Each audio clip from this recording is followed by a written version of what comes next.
Good evening, everyone, and welcome to Atlas Pulse. And let me hit you with this right off the bat. Imagine waking up to news that the most powerful man in Iran, the guy who's been calling the shots for decades, is gone, taken out in a daring U.S.-Israeli strike. But here's the kicker. President Trump says this isn't the end. It's just the beginning of something that could reshape the entire Middle East. What if this leads to peace or pulls us into a bigger mess? Stick with me because we're about to unpack it all.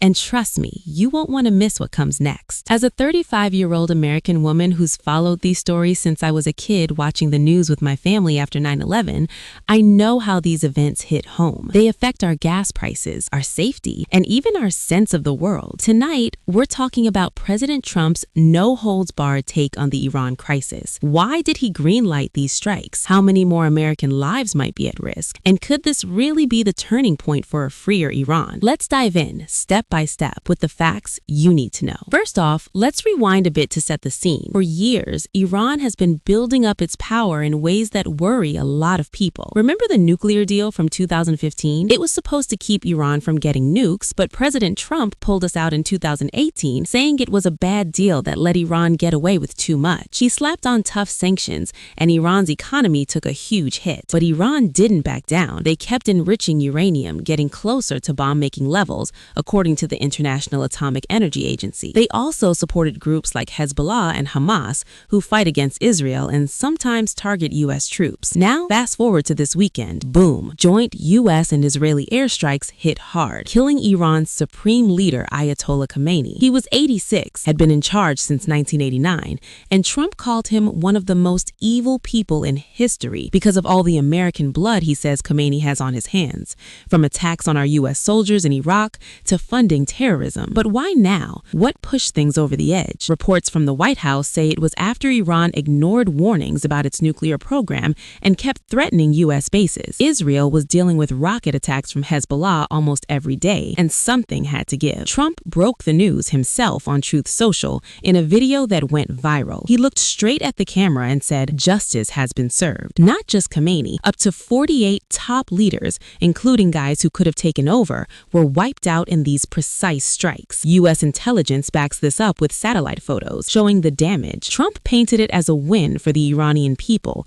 giving them the single greatest chance to take back their country. But is that really what's happening? Are ordinary Iranians cheering, or are they scared? We'll get into that. But first, let's talk about Iran's comeback. Iran didn't sit quiet. They fired back with missiles and drones, hitting Israeli cities like Haifa, U.S. bases in the Gulf, and even spots in Bahrain and the UAE. Sadly, we've lost 3 American service members already, with 5 more badly hurt. Trump addressed this head-on in a Fox News chat this morning. He said, "It's unfortunate, but we expect more casualties. We'll avenge them with everything we've got." He even mentioned Pentagon estimates that the total could be higher. As someone who's interviewed military families, I can tell you, this hits hard. These are real people with kids and spouses waiting at home. So how long will this go on? Trump says 4 to 5 weeks, maybe less. We're ahead of schedule, he claimed, thanks to our stockpiles of bombs and tech. But let's pause here. What if Iran escalates even more? They've already attacked near the Strait of Hormuz, that narrow waterway where a fifth of the world's oil passes through. Oil prices shot up 15% overnight to $120 a barrel. That means you and I could pay 50 cents more per gallon soon. Is this worth it? Trump thinks so. He warns Iran that if they hit us very hard, we'll respond with a force never seen before. He even reached out to Iran's guards and soldiers. Put down your weapons, get immunity, or death. He says many are already jumping ship based on intel. Is that true or just talk? Stick around because we've got more on what's really going on inside Iran. Now, shifting to Israel, they're right in the thick of it. Prime Minister Netanyahu called the strikes a defense of civilization against barbarism. Hezbollah, backed by Iran, has been launching rockets into Israel, so Israel hit back, bombing parts of Lebanon and ordering evacuations in dozens of villages. In Beirut's southern suburbs, airstrikes have displaced tens of thousands. The UN says it's a humanitarian nightmare, with over 200 dead in Lebanon alone, according to their health ministry. Homes destroyed, families fleeing. What does this mean for peace in the region? Could it spread to other countries? Trump isn't backing down. In an NBC interview, he hinted at talks down the line. There are good candidates left in Iran, he said. This could lead to diplomacy once we meet our goals. Goals like smashing Iran's nukes and and missiles. Strikes have already damaged sites like Natanz, where they enrich uranium, and a missile factory near Isfahan. Experts from the Arms Control Association say this sets Iran back years, but without a deal, they might hide and rebuild. Trump brags their nuclear dreams are over. But what if they're not? What secret bunkers do they have? Let's talk about the human side, because news isn't just facts, it's people. In Tehran, crowds mourned Khamenei with black flags and chants for revenge. Women in chadors, men in the streets. But underground, there's another story. Dissidents report protests in places like Mashhad, where young people are saying, "This is our chance." One anonymous social media post from inside Iran read, "The era of fear is ending. As a woman my age,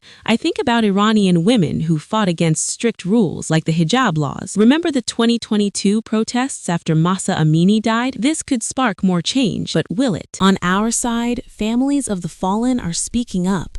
The wife of one killed Marine told CNN, "My husband fought for freedom." Trump's leading us right. Blue Star Mothers, a group for military moms, is rallying support. Women make up 20% of our forces now. Strong, brave women like my cousin who served in Afghanistan. Their stories remind us why this matters. Economically, it's a roller coaster. Iran's oil sales are way down, from millions of barrels a day to barely 500,000 thanks to sanctions. Attacks on tankers could push prices to $200 a barrel, says Goldman Sachs. That hits everything. Groceries, travel. Stock markets dropped 3% today. Airlines canceled flights. Embassies in the Gulf are shutting down. Europe, France, Germany, and the UK back us defensively but want no wider war. China and Russia call it aggression. Russia's even sending air defenses to Iran. Historically, Trump's been tough on Iran. Remember 2020 when he ordered the strike on General Soleimani?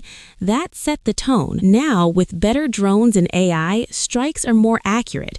But Iran claims 150 civilians died in one hit on a school.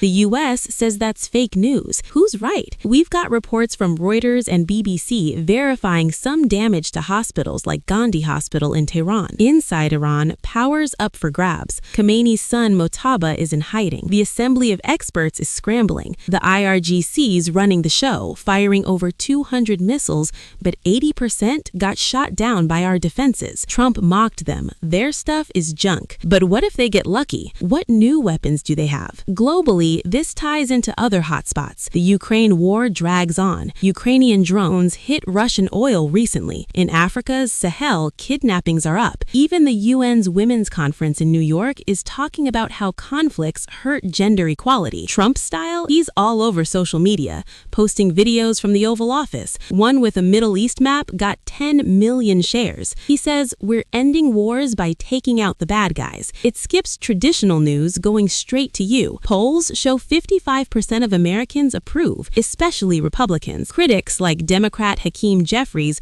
worry about another endless war. What about nukes in detail? IAEA says Iran has uranium for several bombs. Strikes hit Fordo, an underground site. Trump claims we've taken care of it, but experts warn of hidden spots. For allies, the USS Abraham Lincoln is in the Gulf, ready. Iron Dome in Israel is stocked up. In Lebanon, strikes strain hospitals, kids without homes. Women's angle? In Iran, protests led by women could grow. Here, military women lead the charge. Ahead, if Iran closes the strait, economies tank. Trump bets on quick win, like Iraq in 2003, but that lasted years. Why watch to the end? Because this isn't just news, it's our future. Will Trump pull off peace or more chaos? I've covered stories like this for years.